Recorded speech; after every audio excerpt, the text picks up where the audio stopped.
Greetings, my friends and listeners, to another episode of Classic Radio Mysteries and Adventures. I am your host, Jordan Avon, and this episode's offering is another show from the original 1950s science fiction program called Future Tense, originally shown on an earlier program in 1955, and it's entitled Cold Equation. Let's begin. Stay tuned now for adventure and excitement in the world of the future. It's entertainment for the entire family, produced right here in Kalamazoo.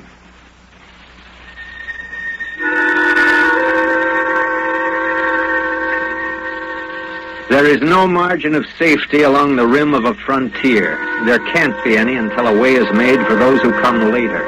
Until then, the penalty for mistakes is a grim one. The laws of physical nature operate with irrevocable uncertainty, leaving no room for mercy, kindness, or sentimentality. In space, life becomes a cold equation, and the equal sign is often followed by death.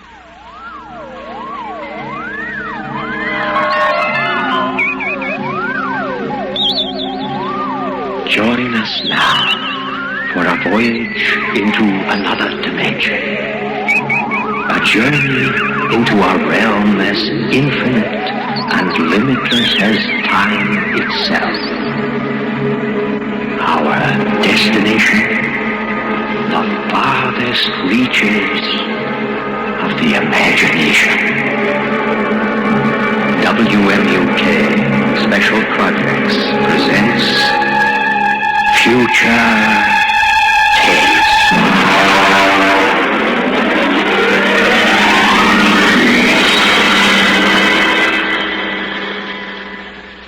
Now we go forward in time to the year 4185, when giant spacecraft cruise the galaxies.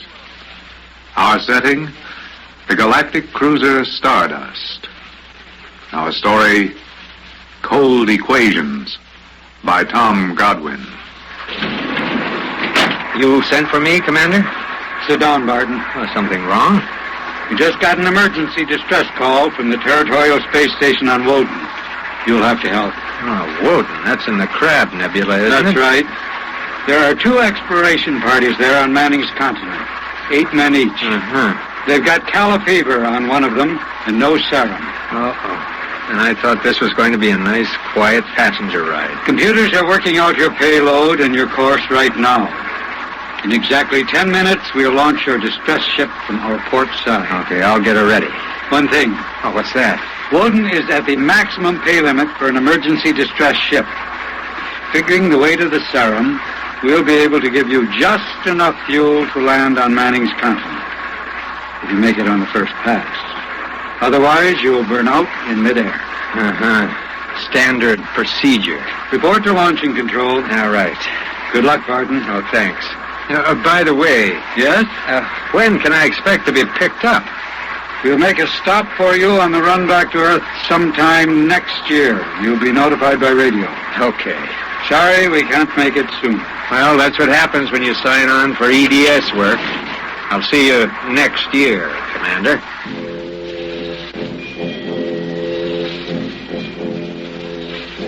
Down in the hull of the Stardust, the crew was working frantically to get the EDS, the emergency distress ship, ready.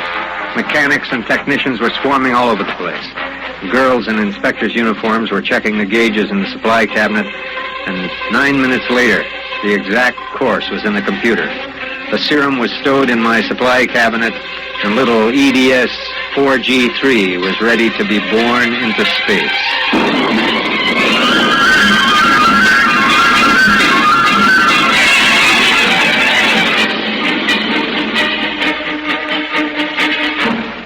I don't remember how long it was afterwards that I first noticed something wrong.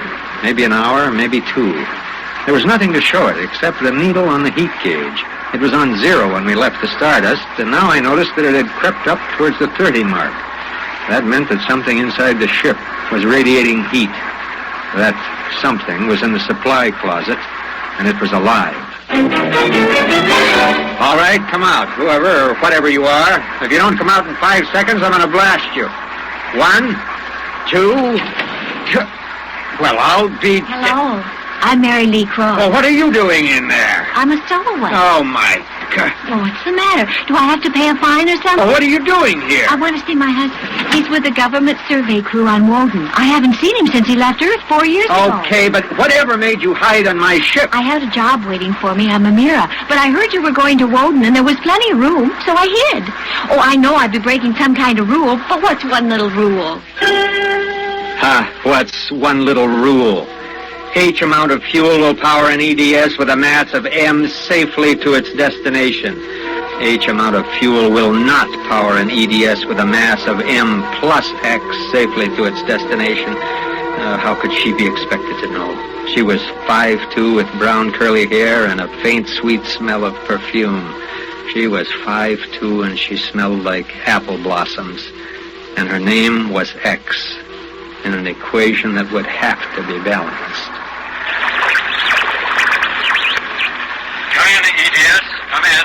This is Barton, emergency distress pilot 4G3. Give me Commander Delhart. I have an emergency message. This is Delhart. What is it? At 0800 hours, I discovered a stowaway aboard my ship. Stowaway? Yes, sir. Well, have you notified ship's records? Not yet, sir. You know the regulations as well as I do. Of course I know the regulations. That's why I'm calling. Barton, what's going on? Sir, this is a girl, a young woman. Oh, She wanted to see her husband on Woden. She didn't know what she was doing. I see. I wondered, sir. Maybe the cruiser could change course or something. Right now. We're hundreds of light years apart now. We have a limited supply of fuel ourselves, with 900 passengers. Is there any chance? No. Okay, Skipper. Better get the information to ship's records. Okay. Barton, Skipper? sorry. Yeah, sure.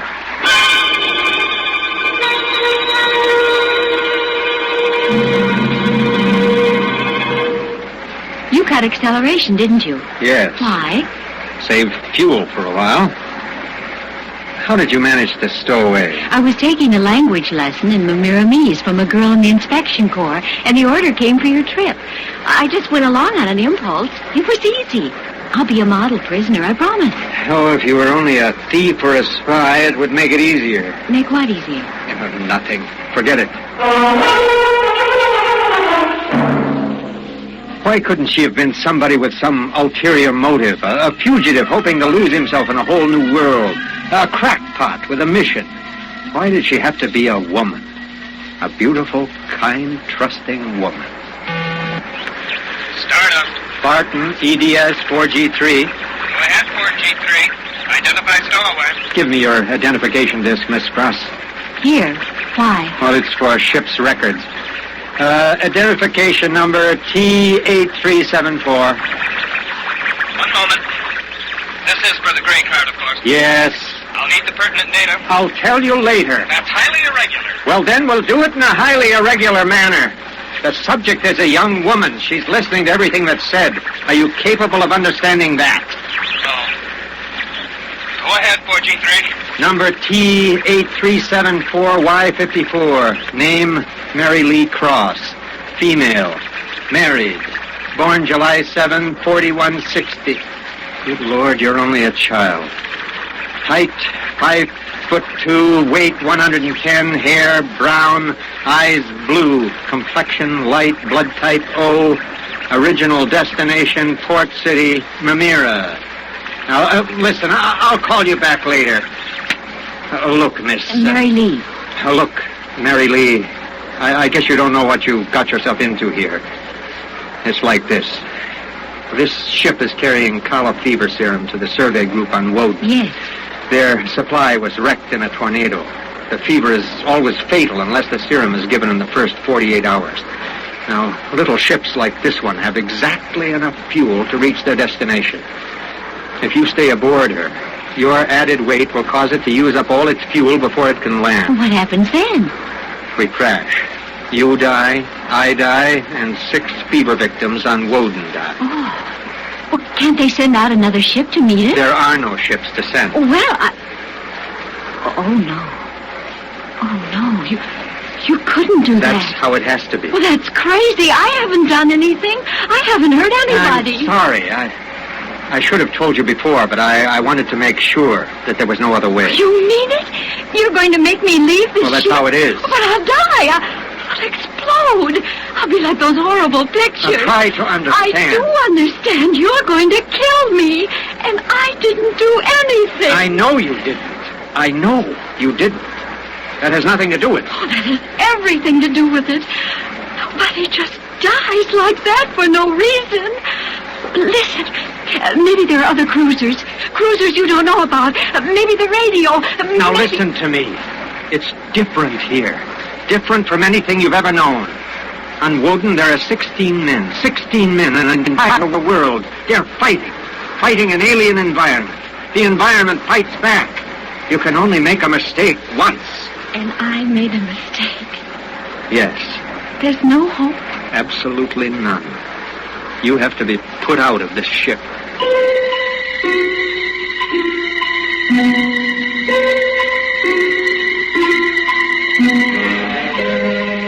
It was better so. With the loss of all hope would also go the fear. And then would come the resignation. She needed time, and there was so little. Stardust to EDS. Need pertinent data. All right, Stardust. When do you expect to complete your report? I need a computer check. I'm intersecting course vector 7.3 at 0831. Deceleration 17.50, weight 1 ton. I would like to stay at 0.10 as long as the computers allow. Check. I'll call you back.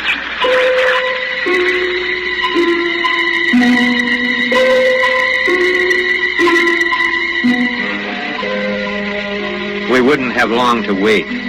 The new factors would be fed into the steel maw of the computer bank and the electrical impulses that go through the complex circuit. And here and there a relay would click, a tiny cog would turn over. But it would be the current, formless, mindless, invisible, which would determine with utter precision how long that pale young girl beside me would live. 5 little fragments of metal in the second bank would trip against a neat ribbon, and the machine would spit out the answer.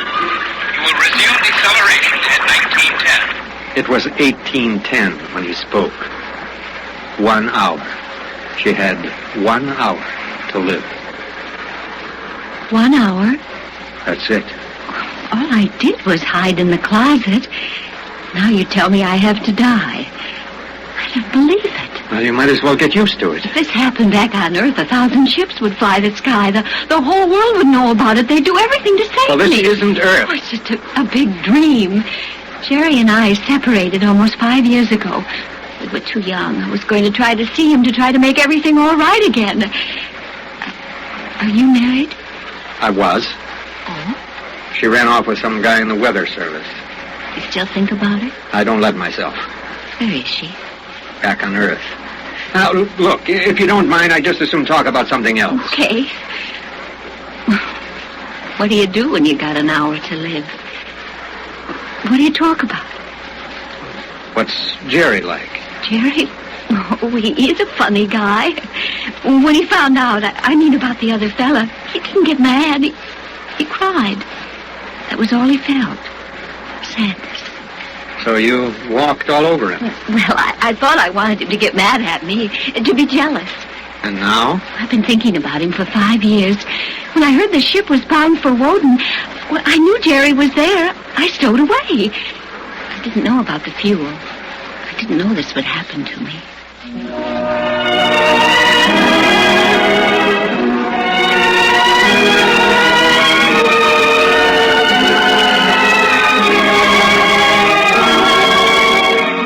She had violated a man-made law that said keep out. The penalty was not of man's making or desire. Yet, it was not a penalty men could revoke. H amount of fuel will power an EDS with a mass of M safely to its destination. The time was 1830. 40 minutes left. It was beginning to get me. The space frontier is a rough place, and I've seen 100 men die since I left Earth. But this was different. I watched her as she wrote a message to her folks. I watched her as she fought her way through the black horror of fear toward the calm, grave acceptance. And then there it was on the view screen, the planet Woden. A red ball shrouded in the blue haze of its atmosphere, swimming in space against the background of the star-sprinkled blackness. The chronometer on the instrument panel said 1845. Oh, listen, we're in radio range of Woden now. Would you want me to try and contact your husband? Jerry? Well, it would mean he would know you're going to die. There'd be nothing anyone can do. Yes. I'd like to talk to him. Do you think we can? Well, the planet is turning. If his group is on the side facing us, we might be able to reach him. Oh, please try. All right. Hello? Hello, Woden. EDS to the Government Survey Group? EDS to Government Survey Group. Can you hear me? Come in, Woden. They may not be monitored. Hello, EDS. We read you. Hello. Identify yourself, please. This is Government Survey Group 105 in Woden. Roger, 105. This is John Barton, EDS pilot. Roger, we read you, Barton. You have the serum. That's affirmative on the serum. How bad is it down there? 1 man died last night. 6 more have the fever. How long to touchdown? Over. I started deceleration at 1910 hours. I should be able to land at 1930. God. Look, Woden, you have a Gerald Cross in charge of the group. Commander Cross? Yes, we do. Could I speak to him? He isn't here. He's out with the survey team. When do you expect him? Sorry, EDS. We can't say for sure. How do you read me, Woden? How much time do we have left for communication? You're loud and clear, sir. We lose you in about 15 minutes. All right. If Commander Cross comes back before we lose radio contact, will you have him buzz me? It's very important. Roger, EDS. I'll keep the channel open here. Ground station by.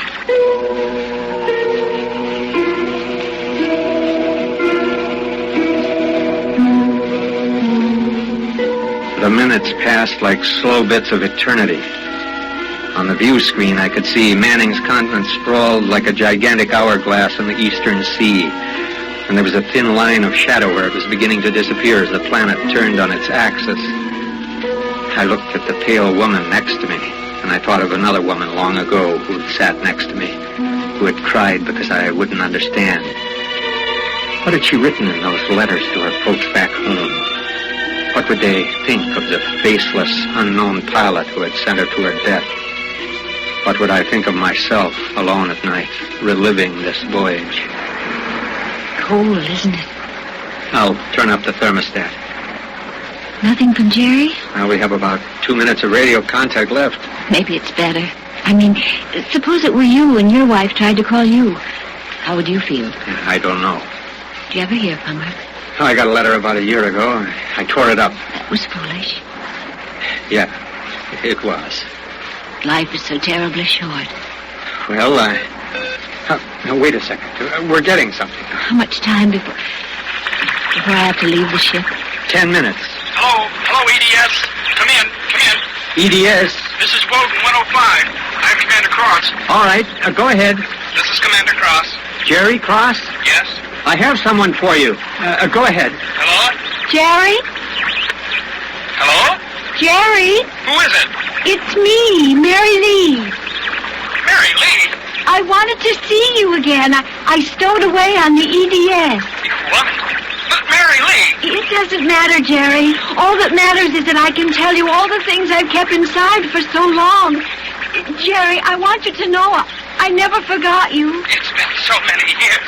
I can't believe it. I thought I'd see you again, but now I can't. Jerry, you don't hate me, do you? Hate you? Oh, Mary Lee, I've never stopped loving you. Not for an instant. Oh, Jerry. Listen, we don't have much time. The transmission is beginning to fade. Mary Lee, I've got to see you. There's got to be some way. There isn't. Let me talk to the pilot. Let me have it. Hello? Pilot, when you called the mothership, did you have them check the computers? I've done everything.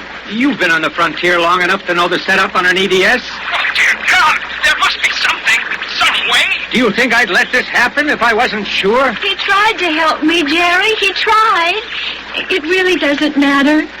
I'm not frightened anymore. Not now. But how did you get here? I don't understand. I was going to Mamira to take a job, I thought.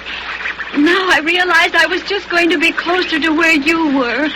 Oh, Jerry, all this time. Don't. Let me tell you something. Mary Lee, I've always known you'd come back to me. I've known it every minute. It's what's kept me alive. I want you to hold that in your mind. We haven't much time. We're losing radio contact. Jerry? Don't cry, darling. Just know how I feel. I do. It's fading. There's so many things to say. Jerry, you can still hear me. Maybe I'll come to see you again. Maybe I'll come to you in your dreams. I'll be the touch of a breeze. Or one of those golden-winged little birds singing my silly head off. Or maybe I'll be nothing you can see or hear, but you'll know I'm there. Think of me like that, Jerry. Goodbye. Bye, my darling. I'll always love you.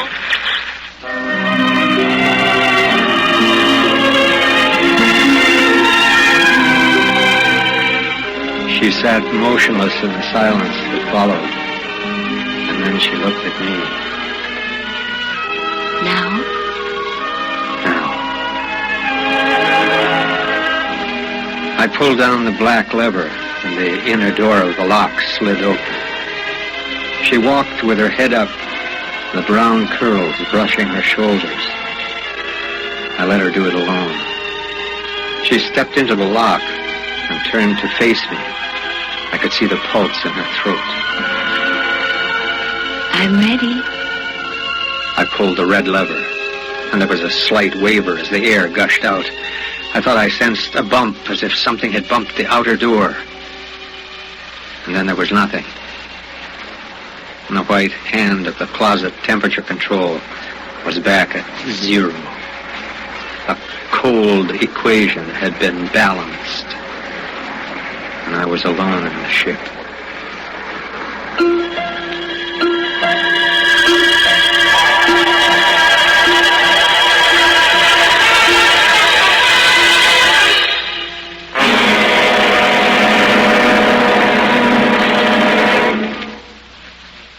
WMUK Special Projects has presented Cold Equations, a story by Tom Godwin, adapted for radio by George Lefferts. Featured in our cast were Mark Spink as Barton and Peg Small as the stowaway, with Richard Niesink as Commander Delhart, John Scott as Jerry, and Richard Atwell as the Woden Monitor. Future Tense is produced and directed by Ellie Siegel.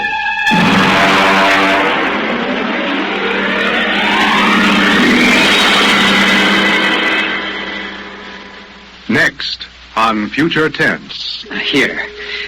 Wait till I adjust the sets here. Now, there. You see this picture? Looks like a Scotch plaid. Well, we finally assigned the colors so that they seem to give a rational picture. Now, wait a minute. I'll clear it up here. Yeah. There. Oh, no. Yeah. There it is. What is that? That's the signal from the stars. If you are enjoying these Future Tense programs and would like to hear more drama on WMUK, please let us know. Address your comments as well as suggestions for future programs to Future Tense, WMUK, Western Michigan University, Kalamazoo, Michigan. The zip code is 49001. This is Gerard McLeod inviting you and your entire family to join us every Monday through Thursday at this same time for Future Tense. Be sure to listen. WMUK, Kalamazoo.